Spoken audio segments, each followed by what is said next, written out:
So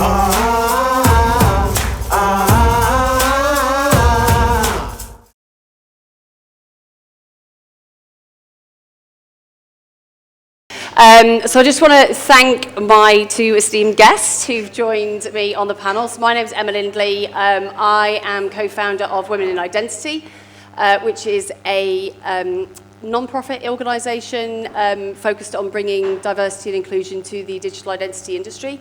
And we also do research projects around inclusion in identity products. So I'm going to go to Claire. Do you want to introduce yourself and then we'll kick off the panel? Hi everyone, my name's Claire Maillet. I'm the head of financial crime at Jaja Finance. In my spare time, I'm also a person who campaigns for mental health and disability inclusion as well. And Nick? Nick Mothershaw, Chief Identity Strategist at the Open Identity Exchange. Great. So, some really interesting speakers today, and a really important topic, I think, in relation to actually one of the fundamentals of making digital identity systems work is that they need to work for everybody.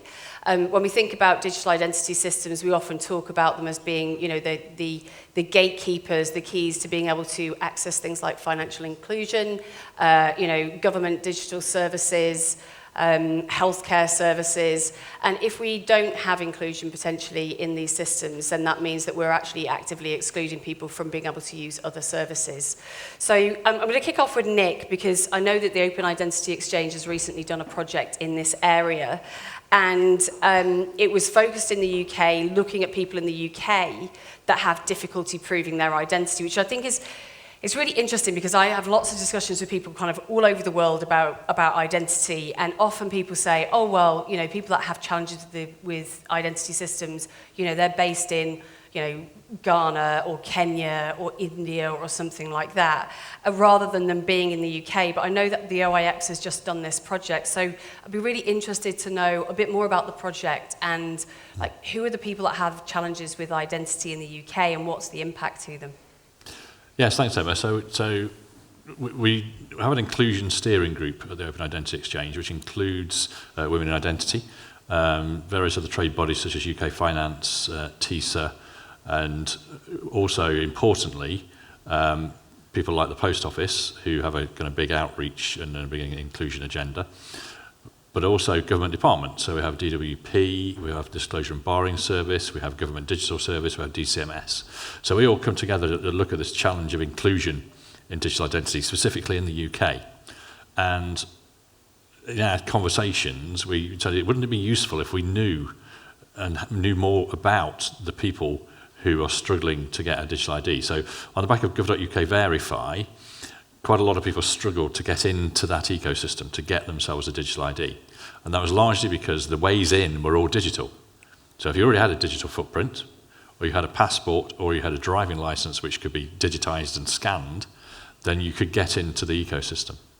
If you didn't, you were challenged. So what we did was we coined the term the ID challenged. And we decided we want to measure this. How many people are in that segment or super segment of being ID challenged?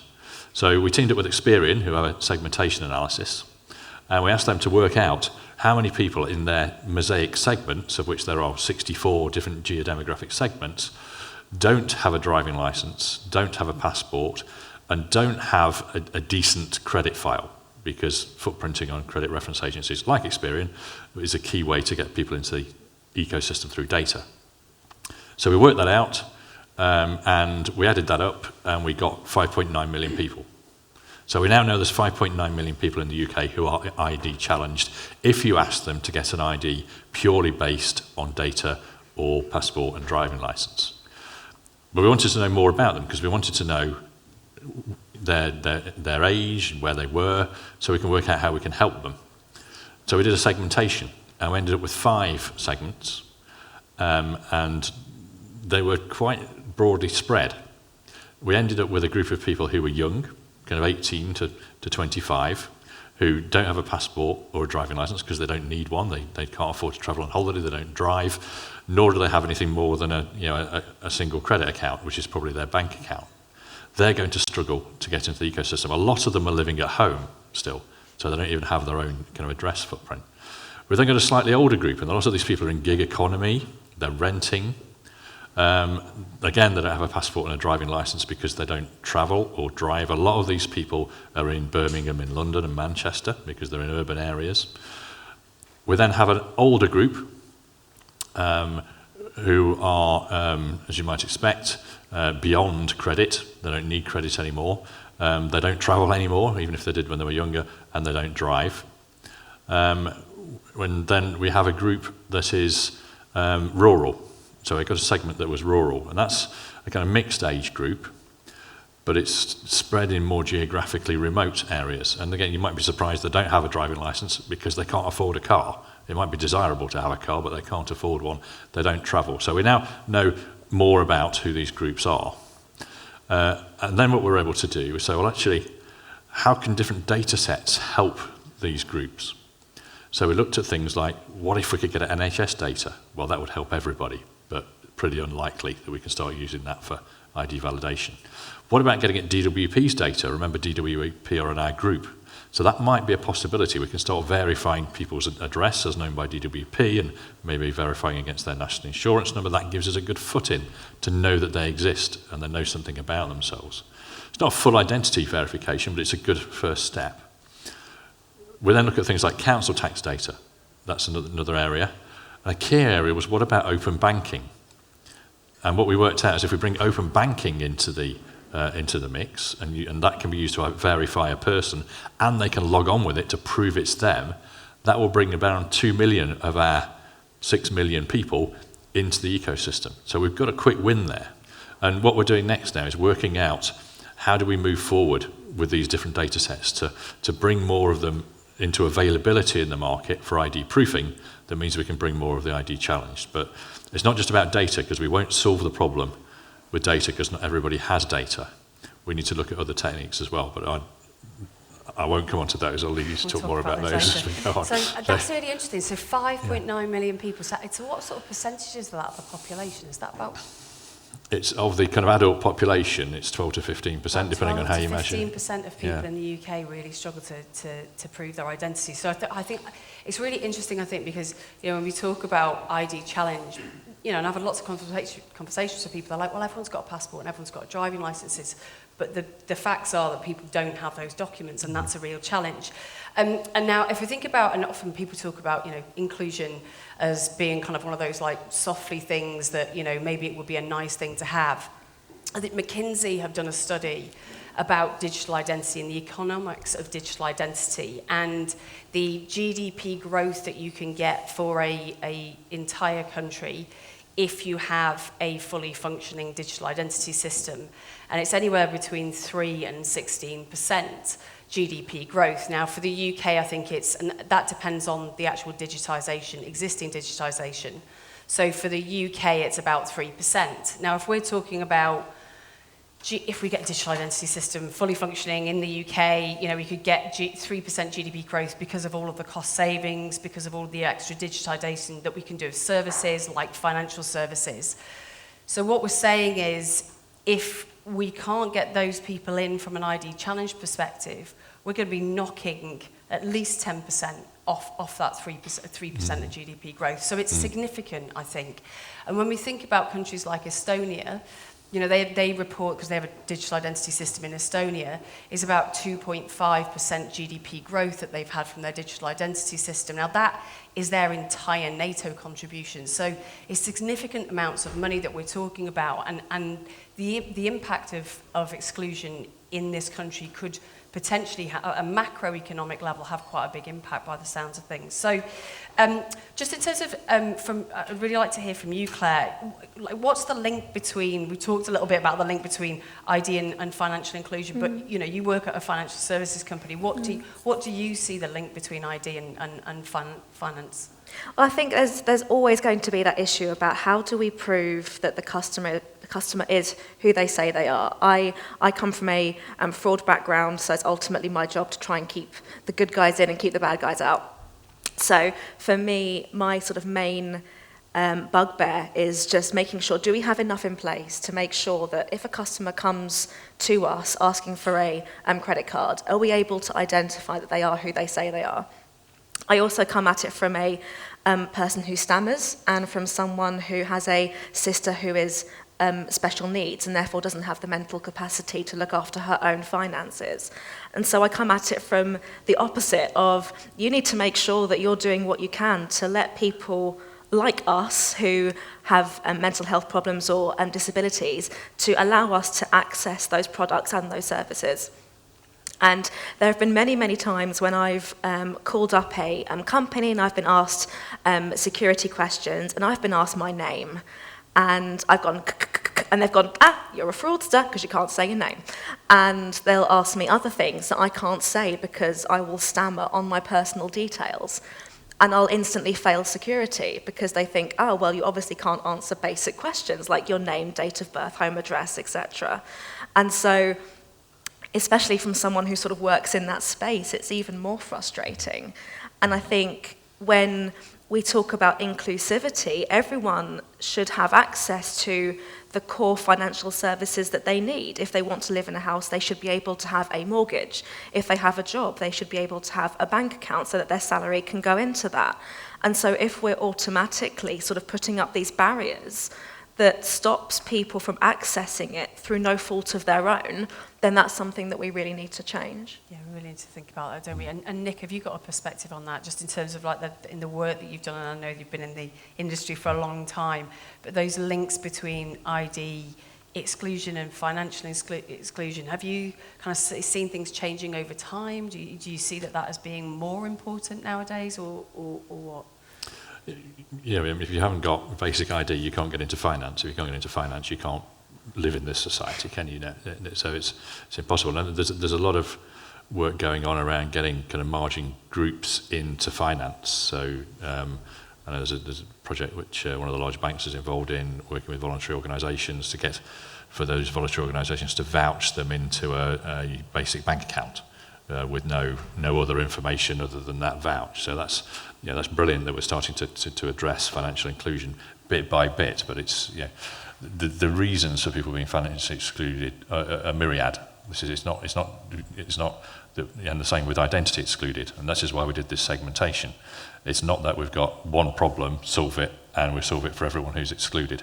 And we've got to find ways to solve this step by step, whether financial or identity inclusion. And one of the things another project I'm working on is in financial services, looking at AML onboarding. So people coming to you and trying to get onboarded. And one of the things we're really conscious of is that as we move to digital ID, that what we do is inclusive day one.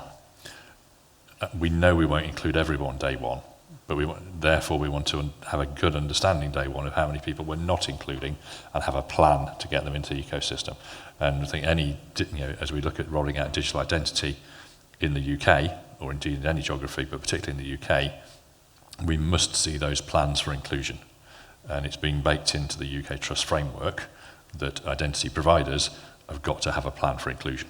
And I think that's a really good thing to put in at that regulatory level. Yeah, that it's actually written there that they have to do something about it, rather than just kind of like waiting for it to happen and hoping for the best.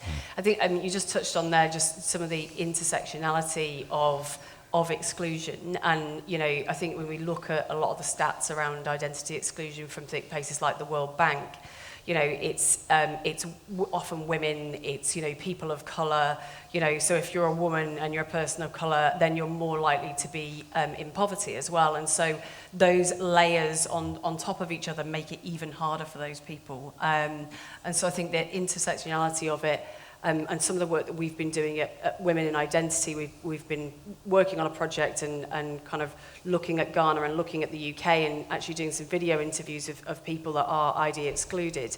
And it's really interesting because, during the interviews you can hear people saying, well, I've got this problem, that problem, the other problem. And it's really complicated, but that doesn't mean that they shouldn't be included, because ultimately, they should be able to use things like financial services and things like that. So I think that's also another really important point. So Claire, I've got another question for you, and this is something that I often kind of get challenged on as well. So, ID inclusion is often seen as being something that's like expensive or it's difficult to do, and some companies, I think, certainly some companies I've talked to, they're like, well, we're not going to bother about, the 20%, we're going to focus on the 80% of people that, are kind of easy to ID.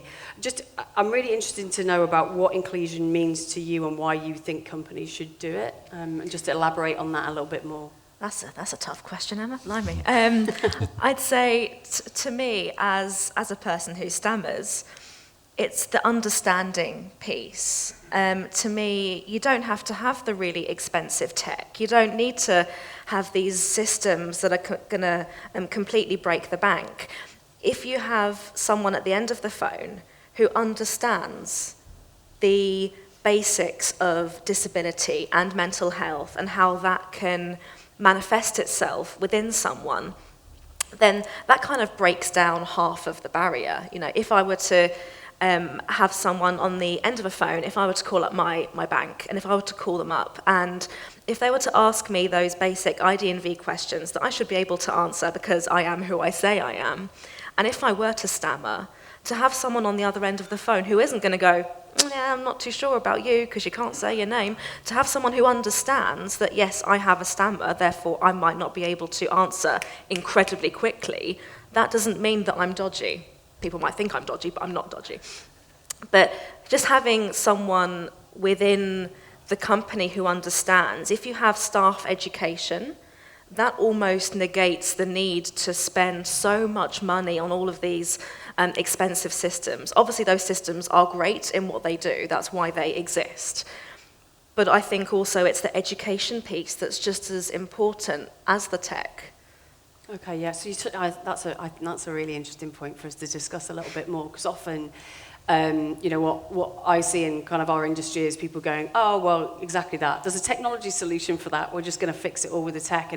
And I think it is, there's actually a multitude of different ways in which we can kind of look at making particularly the identity systems more inclusive. But it's not necessarily going to be a technology, it's not a technology problem for sure. And, often technology is not going to be the route to fix it. So just going on to talking a little bit more about kind of like how we could go about the solutions that we could use. We talked a bit about training there. So Nick, you were talking about kind of data, so getting access to more data. And if we focus on the UK, we've got a number of kind of really clear data sets. So what's the kind of route to, I suppose, kind of accessing those data sets, Nick? How does that work? And then we can talk about some of the other solutions in a bit more detail and sort of look for the route ahead and the brightly lit path. Yes, and when we think of accessing data sets, we think of APIs, don't we? We're in this API world, but we're also in a fast-changing world where actually, the concept of a back-end API where one party is trusted to call another party to get data is fast becoming a bit of a dated approach. And this is the challenge, though. So, how do you get a user into a digital world when they can now digitally agree to exchange their information when they're not in a digital world? How do you get them into that start point? If we look at some of the data sets we're considering, so we've got 6 million people in the UK we want to bring into the ecosystem. 2 million we can do through online banking. They're already in online banking, so we've dealt with a third of it. The other third, then, how can we get them to get at their data in ways that don't require them to be digital? And we've all done that when we walked in here. We happen to do it on our phones, but we used a QR code. So, we can start generating QR codes. They could be signed QR codes that are issued to individuals on letters that can then be scanned in digitally to then create a digital version of that.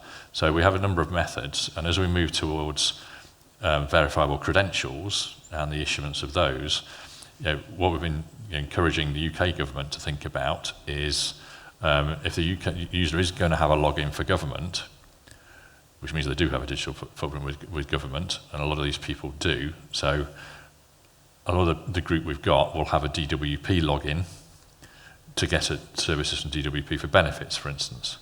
But that they don't have any footprints in terms of driving license, passwords, or credit. So, but they do have a digital access point. Why can't we use that for them to assert who they are into the private sector digital ecosystem to say, well, here's my proof of who I am through my log on to DWP, issued as a verifiable credential that can then be used to then, as the trust anchor for them in the private sector. So new technologies around self-sovereign verifiable credentials, I think, will really help as we come into this. And the good old QR code that we're all so familiar with is another method. So verifiable credentials, not the actual data itself. It's the issuing party saying, here's I know Emma. I'm the DWP. I know Emma, and I'm going to effectively digitally vouch for her. Would you say that's what it is? It's a form of digital vouch, I guess. Okay. Because you've given, as you, Emma, have now got that credential from someone else. And if that credential is now relied on by a third party, then that's a form of vouch. But then there's the more traditional approach to vouching, which is, when we do with passports at the moment, then that's the backstop, I guess. Is that the right word for it? So if we can't use data, then we can use a vouch. And what we're looking at is the process of vouching for digital identity. It's being written into the standards. So it's in there at the moment. Okay. It's published. You can go there and look at GPG 45 or 44. In 45, you'll find references to vouching. It talks about using a vouch in the process, and that's where someone who knows an individual will say, I've known them for a certain amount of time. They'll attest to that. That's a legal attestation that can then be used to produce a vouch. And a vouch can be a letter. A vouch can be digital. And what we're interested in is a digital vouch. Because if I've already got a digital identity, and I'm going to use that to vouch for you, Emma, and this is my digital identity that I use maybe to access my banking or travel, so this is a really important asset to me now. If I'm going to use that to vouch for you, and I need to understand the consequences of falsely doing that. So I would need to sign a declaration. And hopefully, because this is a very important thing to me, my own digital identity, I won't break the rules on that. I would then vouch for you, put your name and address in, and what we want to see happen is that I would also take a photo of you using my digital identity app that then says, and this is Emma, so we've now got a likeness of Emma. Then you can create your digital identity on the back of my vouch, including your picture. So you can now create your own digital identity. In the creation process to that, you would say, I'm Emma, take a picture of yourself, link it into the vouch, the biometrics between the two pictures will then tie up, and we've now got a pretty high quality digital identity for you based on that vouch. And that's the process that we'd like to see. So interesting. Put in place. So we've talked a bit about training. We can go back to the minute. The way that we can kind of make things more inclusive is by having more training, so that when somebody is ringing up, and having to go through things like security questions, we're making sure that the person at the other end of the phone is kind of coming at that with an empathetic lens and an understanding of who could be at the other end of the phone, and that person may well not be like them. I think that's what we kind of often talk about. So we talked about some of the data sets in the UK and how those could be I'm going to say opened up, but that's probably the wrong term. So they could be opened up in a way that isn't actually sharing of any data. It's effectively the DWP saying, I know Emma, she's she uses citizen services with the DWP, and we're going to vouch for her, and we're going to turn that into a kind of digital vouch. And then there's the actual vouching as well. So I've got nothing at all. I've got no passport, no driving license. I know you, Claire. I know you, Nick, and one of you says that you've both got digital identities, and you would then go through a process of enabling me, which it's really interesting, isn't it? Because we're using what people might kind of consider almost being like an old-fashioned process. Back in the day when people would, perhaps go to their go to their greengrocers and say, I know Bob. Bob's all right for a line of credit, and let them have a line. The greengrocers let them have a line of credit. So we're using effectively kind of almost in-person processes of vouching to allow people to get digital identities as well. That sounds really interesting. Okay, so what are the other things that we could do? One of the other things I wanted to and this kind of probably goes a little bit in line with what you were talking about, Claire, is around assisted digital, this idea of assisted digital, so where people can go somewhere like the post office. I know that Timpson Group, and everyone will kind of go, the shoe people. I know that Timpson have also tried to do some stuff around digital identity, assisted digital. I know they did a project on it where they turned one of their stores into an assisted digital store. So Nick, first of all, tell me a little bit about assisted digital and how that works, and then Claire, will go to you. I'll just be more interested to know a bit more about from you what kind of training you think people kind of need in some of the financial services institutions to help people get through some of these processes. So Nick, to you first on assisted digital. Yeah. So there's a whole group of people out there who do have the data. So it's not they're not in the ID challenged, as we've described them, because that's an analysis of people who don't have the right data. So we've got people who have got driving licenses, have got passports, have got credit footprints, but actually to say to them, you've got to go through this process to get a digital ID, which is scanning your passport and taking a selfie, using a mobile phone, that's very difficult. And that might be difficult purely because it's daunting, or it might be difficult because of a disability, for instance. That means that it's difficult for that person to do. So all those groups need some kind of assistance. And that is either the digital process is still a digital process, but it's working maybe with an assistant who's stepping someone through, talking them through the process. So, or it's a face-to-face process. So it's not a vouch now, but you are working with someone. You've got your own documentation, you've got your own, and someone is just literally stepping you through it and guiding you through it, and at the end of it, so yeah, you've got your digital ID now. Do you know how to use it? Do you know how to manage it? So that handover's got to happen as well, which goes back to the education piece. It's not just about, and there you go, off you go with your authenticators and 20 pins and a token thing that you've got to keep charged. All of that has got to be explained to the individual. I mean, we were working with DWP in a job centre. It's probably 5 years ago, when we're doing Government UK Verify, and we were watching people use Verify and try to get through the process, and they really struggled. And so what we thought we designed was this really slick user interface. Everybody will understand this. It's really well communicated, and they were really struggling. And we learned so much from it. But a lot of those people, no matter how much we tuned the UX, as we call it, would not have been able to get through. It's just asking them to do a process that's anathema to them, and it's also asking them to do things that all the other education tells them not to do. You shouldn't put your passport number in here. You shouldn't use a credit card for this. So we've got a bit of an uphill battle with digital ID to not reverse some of the education, but say, well, it's okay to do these things in the context of digital ID because they're safe in this context. They're still not safe in all these other contexts, so don't give your information to fraudsters, but in this context it's safe, and that's going to be a big comms job around digital identity to get that message over.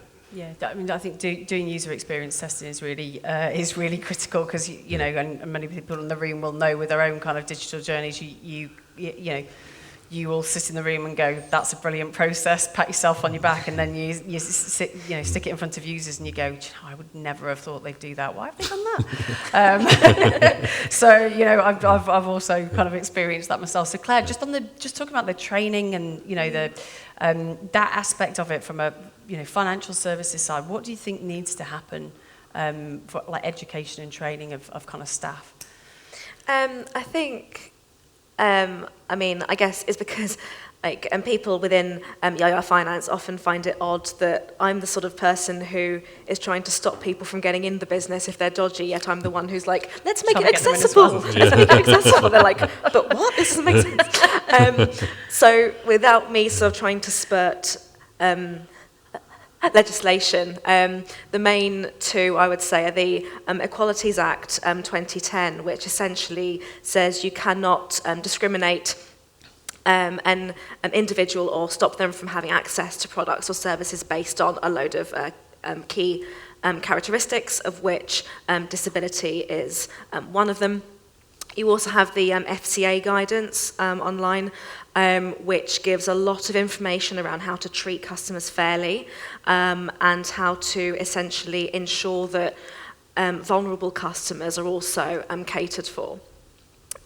There's always sort of that grey area, I would say, with regards to you can't force someone to tell you if they're vulnerable. You sort of have to wait for them to be willing to give that information. And I think that's something that the financial crime space particularly struggles with, because if we get fraud cases come in where a customer claims fraud, they'll say, oh, and by the way, I suffer from this, I suffer from that, and you sort of think, oh, which side do I take here? Because you could have mentioned this in your previous 5-year history with us, but now all of a sudden you're bringing it forwards.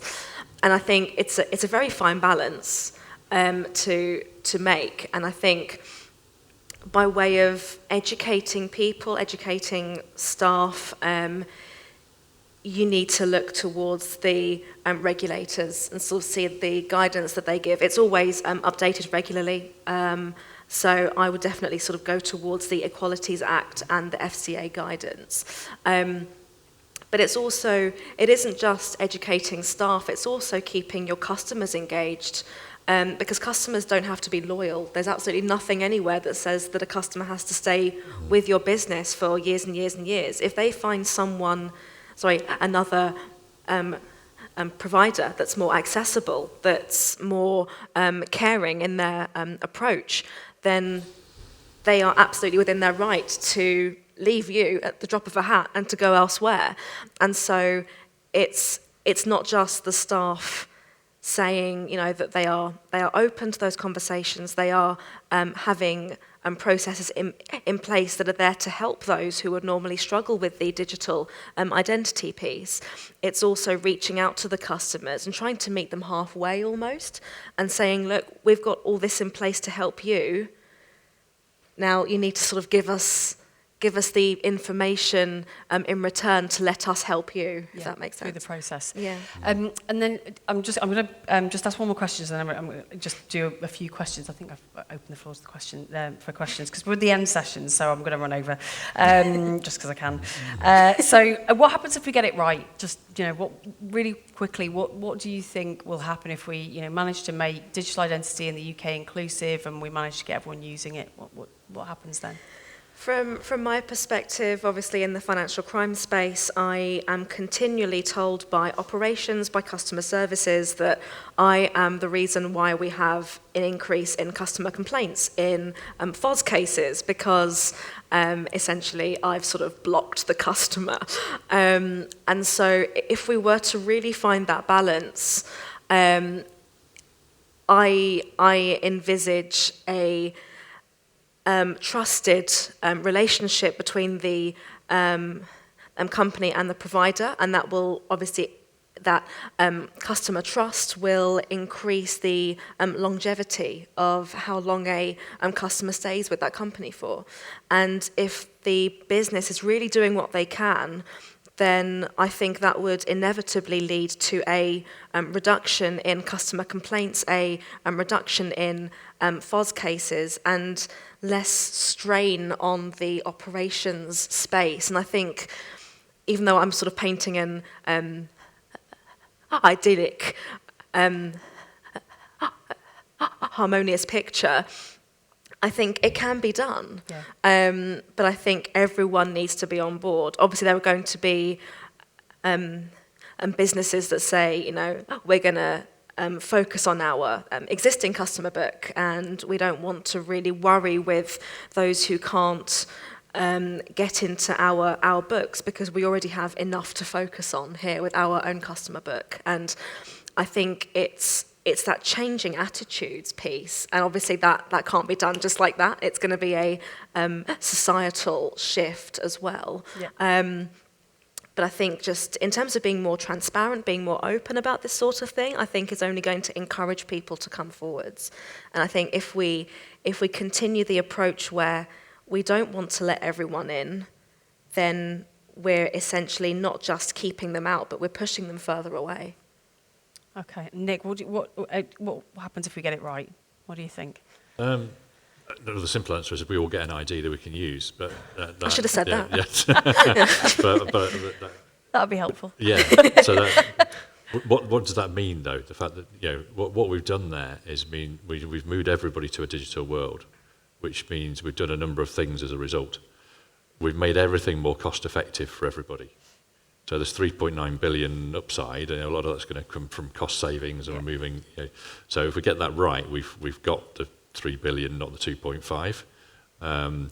If we get it right, we'll really give fraudsters a punch on the nose, because then everybody is working in a secure digital ecosystem. If we don't get it right and we've got edge cases, the fraudsters will prey on the edge cases. Fraud will still be there. The fraud losses will still be there. The victims will be there. Even worse, the victims will be the more vulnerable, and they already are. Fraudsters already go after the more vulnerable people. So by getting it right, we not only get this this digital vision, but we have a lot of tangible fiscal benefits on plus sides and fraud prevention sides that will happen as a result. And it's so it's in the industry's interest there to make sure this is baked in. To make sure we kind of get that 12 to 15% that currently have challenges through. So have we got any questions? Yes, I've got one question there. Just bringing a mic over. There you go. Hello, Arthur from Monzo here. How do you justify the investment in diversity and inclusion to your organization? How do you go up to the higher ups, the investors, and say, hey, we've got this flow that makes us a lot of money, it works for 99% of the customers, but we're going to spend a lot of time, a lot of investment on this complete different experience for a minority of customers. I guess there are the different regulations, so we sort of have to an extent, but how do you justify from, I guess, an ethical perspective? So you're asking what the business case is? Sorry? You're asking what the business case is? Well, how do you make the business case for diversity and So, for inclusion? example, we were talking earlier about strong customer authentication. Yeah. The cases where, maybe a customer just doesn't have a phone with them, or maybe they're elderly and they don't quite know how to go through that flow. Yeah. And we obviously have to build a completely different flow so that they can go through that authentication. How do you justify to the company the investment on that, not for the purpose of generating profit?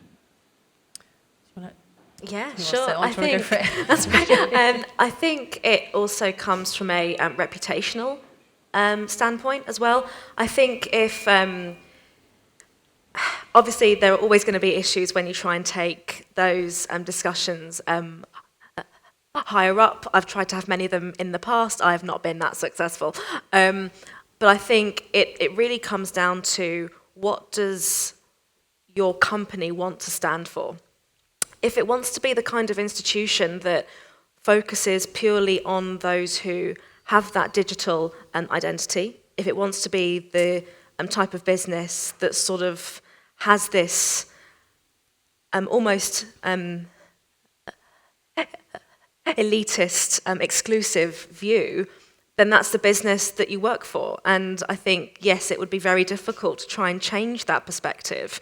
But I think if you work for a business that is really genuinely trying to help and doesn't sort of see itself as like a kind of closed club, as it were, and really does want to open up financial services to the masses, then I think that it does essentially boil down to what the reputational standpoint is, and can you afford to not cater to everyone? I think, yes, obviously it's only 12%, but actually that only is blimmin' huge, right? And I think that if you're essentially advertising yourself as a business that doesn't want to cater to that, then it doesn't only make the business look bad, but everyone in the public eye is going to actually notice, well, hang on a minute, why isn't this company doing this? Whereas this company is. So I think it very much comes down to reputation as well as all of the costs of the tech and all that kind of stuff. But I think it's more sort of grounded in what your company stands for and where it wants to go in the future as well. And I think I do think that everyone is going to be going in that direction at some point. It isn't going to happen straight away, but I think all companies will sort of make that shift towards that. And I think it's a case of, do you want to be seen as a leader in that space, or do you want to be seen as one of the last ones who think, oh, well, everyone else is doing it, we should probably do it as well. That's a good answer. Thank you. Any other questions? Go on, Nick, do you want to add anything to that? Go on, go for it. I think this is a particularly interesting question around, because at the formation of a digital identity ecosystem, as we are in the UK now and many other countries, this is our opportunity to think about how do we address your question. So at the moment, your question's coming from, how in Bonto, or how do you justify the fact that you've got customers coming through the door, and some of them are going to be much more expensive to get through the door. If you're going to be inclusive, it's going to be a cost. And you're going to weigh that up against what margin do we make on every customer? At what point does that become just not effective before we have to put our prices up on everything? And so this is, at the end of the day, it's simple business economics. The opportunity with digital identity, because they're going to be interoperable and reusable, this is probably a once in a lifetime opportunity to address that. Because if we can get the digital identity ecosystem painted and regulated to make sure it's inclusive, the price that digital identities come at will have inclusion built in. And this is why it's so important right now. And I'm really pleased that in DCMS's plans we're seeing inclusion targets and plans, which is making all the identity providers think about, okay, how do I do my inclusion angle? And it's making some of them thinking about specialising in inclusion. But what will that do to the market price? In a more, if this is thought through carefully, we can end up with that being built in, and that cost being accommodated, and then actually the cost of identities will come down for everyone anyway, and they'll be inclusive. That would be the perfect balance to strike. But if we don't do that now, we'll be 5 years down the line, we'll have people with inclusion targets, and they'll probably be encouraged to meet them, to keep their licenses or whatever they've got, and show that they're being inclusive, and we'll chip away at this over a number of years.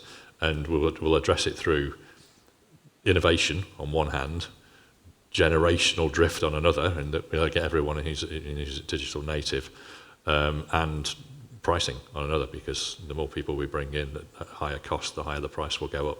And it's probably the latter that's going to happen, because we won't have time, and we're not the kind of market that's going to sit back and sort that out day one. But the intent is there. That's the brilliant thing that's already baked in.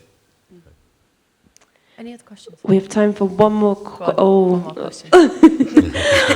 Okay, we'll do two more questions.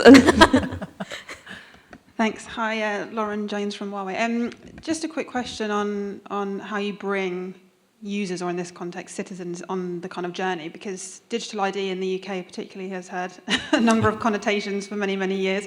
And, other markets are much more attuned to adopting digital IDs, or have been given them at birth, and they're just kind of part and parcel of how the system works. How do you envisage bringing citizens on the journey to use digital ID, and also particularly the more vulnerable or the elderly in society? Because I think it's, I think you mentioned, Nick, about the comms piece. How do you see that playing out so that people actually want to use it?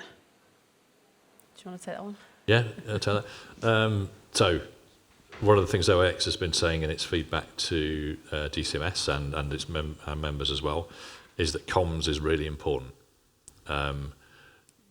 The shift towards digital identity and it being safe is and getting that into consumers' minds is going to be tough, because we've already got that, as I said earlier, this education that says do not share your passport details, don't share data with these people. We're now saying actually put all your data into a digital ID, not a big database, but into a digital ID you control, and then share that with others. This is a new concept, and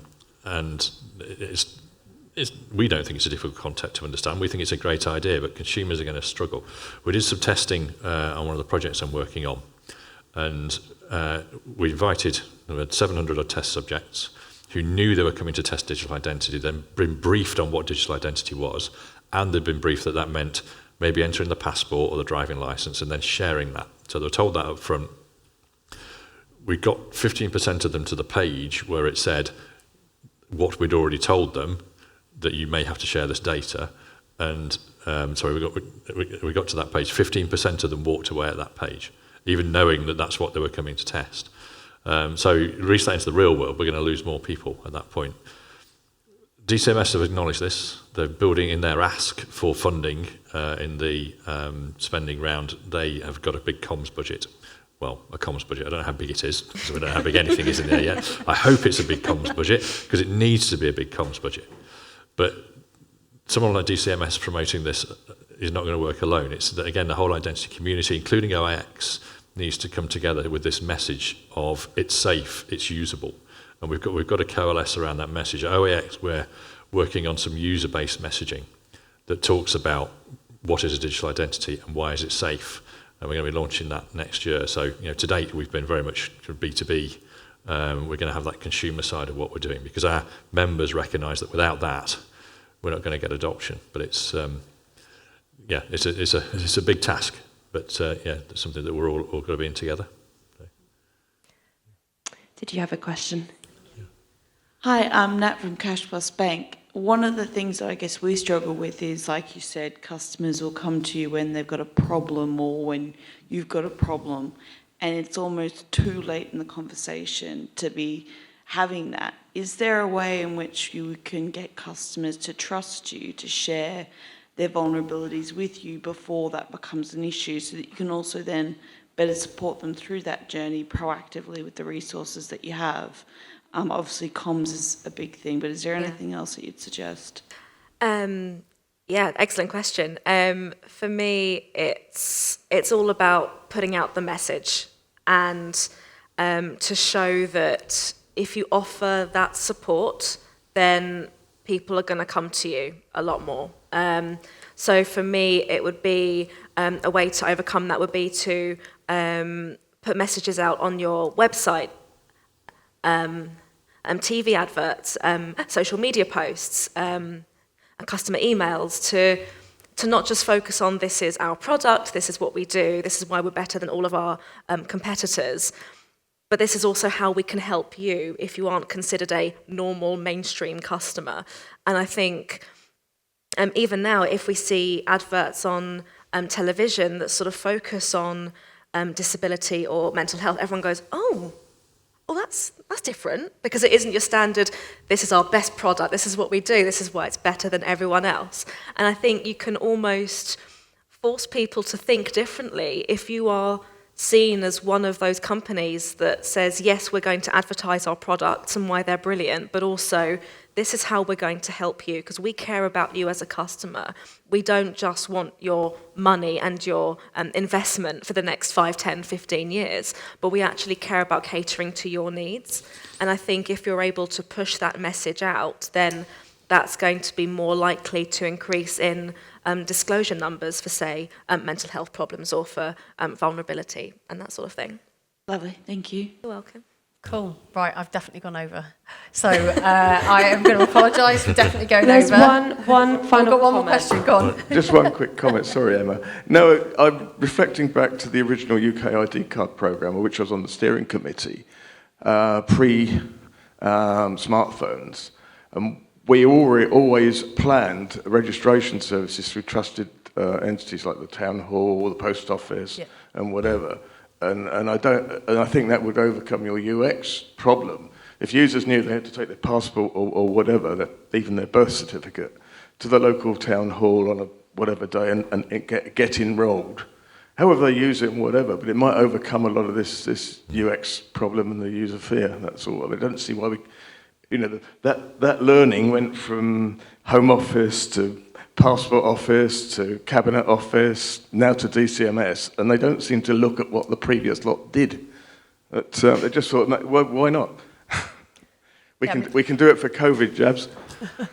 So I think that's the assisted digital that we were talking about with the post office is helping people through that process, and that's certainly something that I think Timpson have looked at setting up. Being able to do that, citizens' advice also has a role to play. So I think there are a number of organisations that have a role to play potentially in that whole assisted digital service. But Nick, go on. Yeah, well, there are, but it's interesting that they're private sector organisations, not public sector offices, which is what you're talking about there.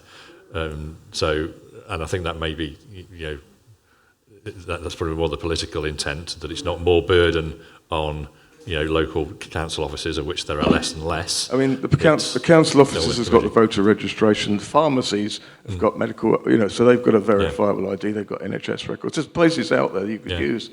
We thought it long and hard, and there was a huge report on it somewhere in the government archives. Yeah. But yes, it's definitely a route to get people in. And you can do it now to get your, as you say, COVID jabs, or get your app to get your vaccine. You can go along to your doctor's surgery and go through the face-to-face process. So it's certainly doable. I just think there's more of a feeling it's they're looking for the private sector to take that role rather than government agencies. Yeah. Cool. Right. Thank you. Thank you to my esteemed colleagues. Thank you to Claire. Thank you to Nick. Give everybody a round of applause. Thank you. Thank you.